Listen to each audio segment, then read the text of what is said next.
my goodness, my dear friends, a first look at Ahsoka Season 2 1 year out. We just had the panel at Star Wars Celebration. Rosario Dawson was there, as was Hayden Christensen, Dave Filoni and Jon Favreau. It was supposed to just be a look back at Season 1, but I had a feeling for a few weeks they were going to give us something for the second season, and oh boy, what they gave us was so much more than I expected.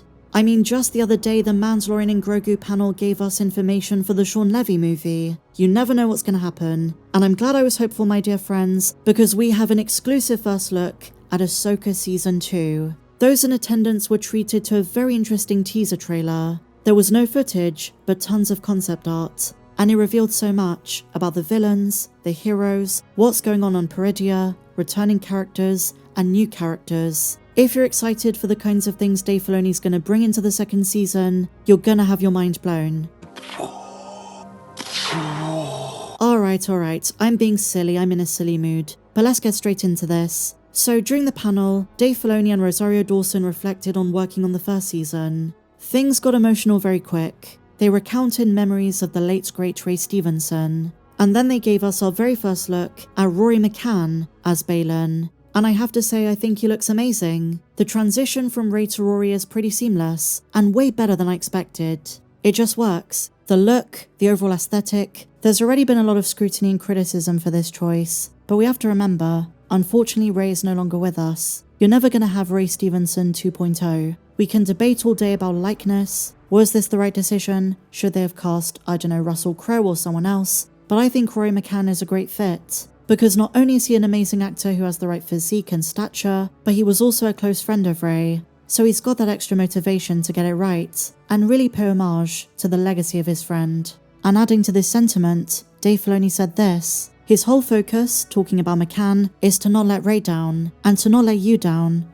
The Force is with him. Dave goes on to say how worried he was when Ray passed. He didn't know what was going to happen next, but they wanted to keep the story going. Dave said Ray was the best. A great friend, and a beautiful person. So now we're getting to some more interesting stuff. Dave inadvertently answers a question I've had since the first season. When did he invent Baylan Skoll? At what point did the idea come into his mind? Because as we know, not just for Ahsoka but some of his other Star Wars works, Filoni is the kind of creative who holds on to characters and concepts for years until the time is right to bring them into something. So I was wondering, when did Baylan and Shin come into his mind? Was it during the Clone Wars? Was it during Rebels? Well, now Filoni confirms he's had the idea of Baylan as a Jedi Knight for many years, long before Ahsoka ever came out.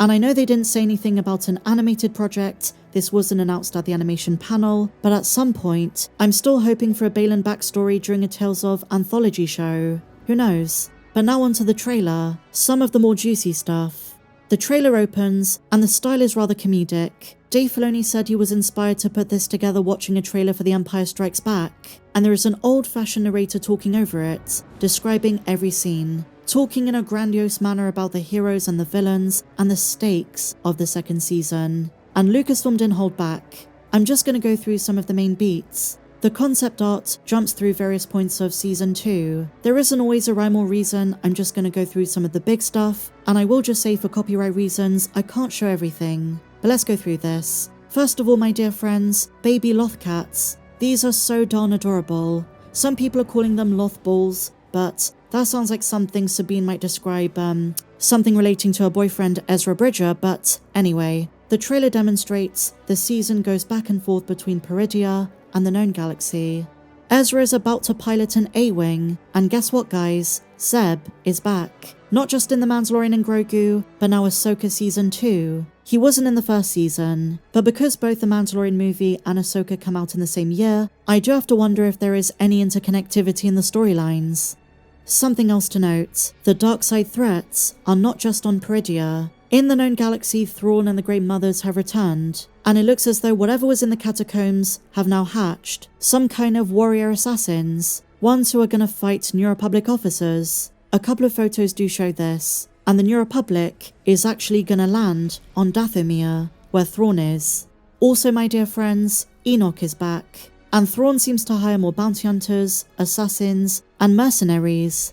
There was a rumor that Pocket from Skeleton Crew might be back. I'm starting to believe it. Oh, and did I mention that Ezra is now clean-shaven? No more beard. He's back to his Rebels look. Moving on, my dear friends, in yet another piece of concept art, Hera Syndulla can be seen with rebels who are wearing Andor outfits.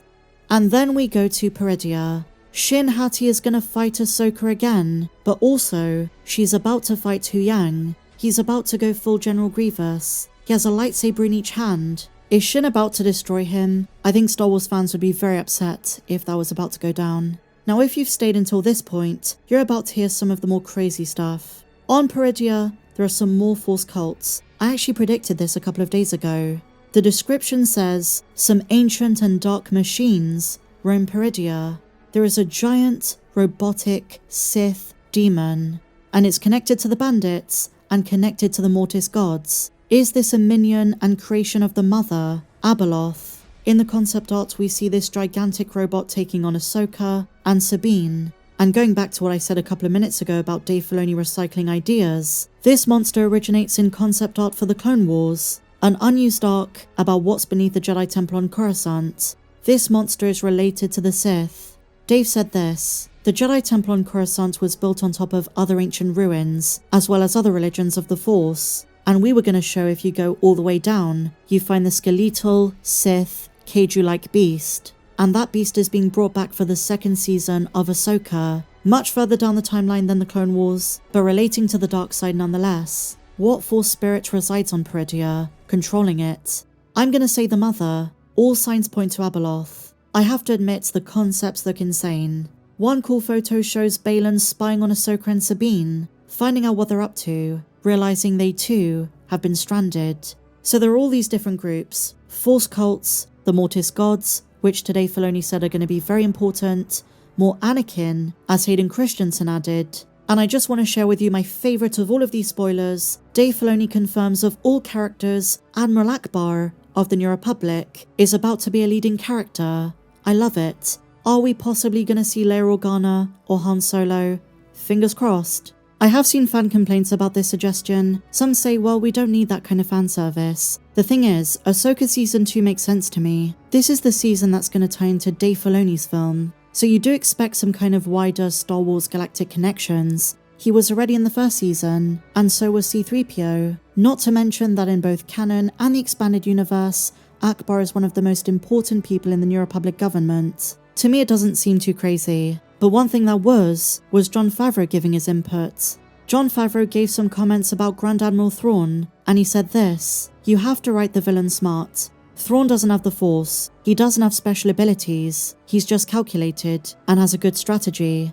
But I wonder if it's time for him to bring in the Salamiri. I think Thrawn has got some pretty wild machinations in the works. I want Thrawn on the level of Timothy Zahn. That might be a tall order, but it wouldn't hurt to get Timothy Zahn's advice. Ahsoka Season 2 is dropping sometime in 2026, and these reveals, like I said, were mind-blowing. I was really impressed, but what do you guys think? What do you make of all these awesome reveals? Let me know in the comments down below. And if you enjoyed this video, guys, please be sure to give me a big fat thumbs up, subscribe if you're new, check me out on socials, and may the Force be with you, always.